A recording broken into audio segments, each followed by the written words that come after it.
Pernah nggak kawan-kawan ngerasa kerja capek dari pagi sampai sore sampai malam, tapi hasilnya gitu-gitu aja? Teman-teman bukan orang yang kurang pintar, bukan juga orang yang malas, tetapi ya hidupnya stagnan-stagnan saja. Atau pernah nggak teman-teman bertanya, kalau ada anak SD gambar gunung gitu, kenapa kok sawahnya ada kotak-kotaknya? Dan apa kaitannya sawah yang kotak-kotak tadi dengan pertanyaan saya yang awal tadi? Kali ini saya akan membahas sebuah prinsip sederhana, tetapi menghasilkan hal yang tidak sederhana tentang cara kita berpikir, tentang cara kita bekerja, tentang cara kita berusaha hanya dengan merubah fokus.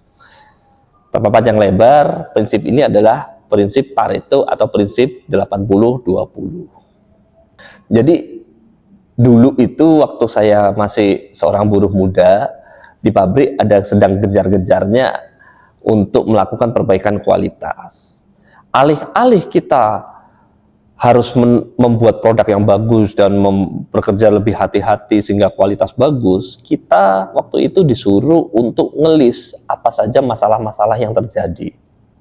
Nah, dari list itu ternyata nggak langsung masalah yang terjadi nggak langsung diatasi, tetapi masalah yang terjadi ini dipilih 20 yang teratas saja. Dan itu 20 yang teratas, masalah yang 20 teratas tadi kita lakukan action untuk menurunkan defek-defeknya.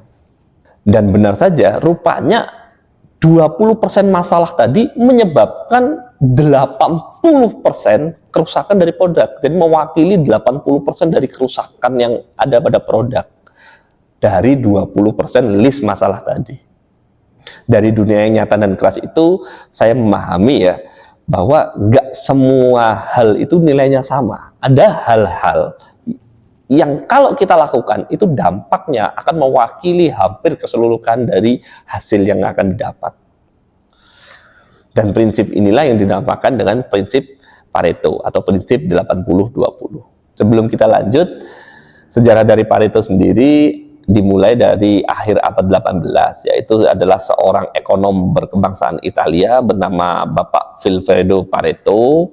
Dia ini adalah seorang ekonom, seorang matematikawan, seorang saintis. Dia waktu itu bertugas di Swiss untuk mengajar, karena dia basicnya adalah seorang pengajar. Nah, selain mengajar, dia juga punya hobi untuk bercocok tanam. Maka pada waktu itu dia membeli sebuah petak lahan untuk dia menyalurkan hobinya berupa bercocok tanam. Dan dari lahan itu dia menanami lahannya dengan kacang polong. Nah, pada saat panen, dia panen seperti biasa, ambil hasilnya, dia taruh di wadah gitu. Sebagai ekonom yang cukup teliti, dia kok ada yang janggal. Loh, rupanya di pohon ini menghasilkan banyak, pohon itu sedikit. Akhirnya di panen yang kedua, dia membuat petak-petak di lahannya tadi. Petak-petak tadi dia gunakan adalah ketika nanti panen, dia akan catat di petak nomor 1 jumlahnya berapa, nomor 2 jumlahnya berapa. Betapa terkejutnya dia ketika mengetahui bahwa rupanya nggak semua petak itu menghasilkan yang sama. Hanya 20% petak itu menghasilkan 80% dari total keseluruhan panen. Jadi misalnya ada 10 petak, 2 petak itu menghasilkan 80 ton dari total 100 ton panen. Nah, seperti itulah ilustrasinya. Dari situ kita mengenal prinsip yang dinamakan dengan prinsip Pareto. Dan untuk petaknya tadi, ya kita bisa tebak sendiri hasilnya. Maka dia akan bagaimana caranya petak yang lain ini dia aplikasikan kesuksesan dari 20% petak yang sukses tadi. Bisa bibitnya disebar dari yang 20% tadi, bisa kondisi tanahnya dia samakan dengan 20% tadi, dan lain-lain. Intinya adalah prinsip Pareto untuk meningkatkan produktivitas. Secara teori, prinsip Pareto itu artinya begini. 80% hasil disebabkan oleh 20% penyebab. Contoh, 80% kecacatan produk disebabkan oleh 20% jenis cacat. 80% keuntungan perusahaan hanya didapatkan dari 20% customer dan lain-lain. Tapi hati-hati, ini bukan angka yang sakral, yang saklek, bukan angka matematis. Ini adalah pola berpikir. Banyak orang yang mempelajari prinsip Pareto ini kadang-kadang salah kaprah. Dipikirnya adalah kalau begitu saya cukup bekerja dengan 20% kemampuan saya saja. Toh hasilnya sudah 80%. Prinsip Pareto tidak mengajarkan kita untuk malas, tetapi untuk mengambil strategi dari 20% yang sukses tadi. Kita bisa bayangkan, seandainya di dalam pabrik, yang namanya pabrik masalahnya banyak gitu ya, seandainya semua masalah ditangani dengan konsentrasi yang sama, dengan bobot yang sama, maka yang terjadi apa? Operator sibuk, perbaikan sibuk, quality control sibuk, bahkan mungkin security juga sibuk. Tetapi alih-alih menyelesaikan masalah, jangan-jangan masalah utama sama sekali nggak kepegang. Jadi prinsip Pareto itu juga mengatakan bahwa nggak semua masalah itu nilainya sama. Yang saya suka dari prinsip Pareto ini, dia tidak hanya diaplikasikan ke dalam dunia industri, tetapi bisa ditarik dalam kehidupan sehari-hari. Coba teman-teman renungkan ya, kira-kira aktivitas apa yang membuat teman-teman menjadi lebih baik? Pekerjaan apa yang membuat teman-teman menjadi lebih hidup? Makanan apa yang membuat teman-teman menjadi lebih sakit-sakitan? Siapa orang yang lebih mengembangkan diri teman-teman? Dan sangat mungkin hanya sebagian kecil dari diri kita, dari lingkungan kita yang benar-benar bermanfaat, benar-benar meningkatkan kita.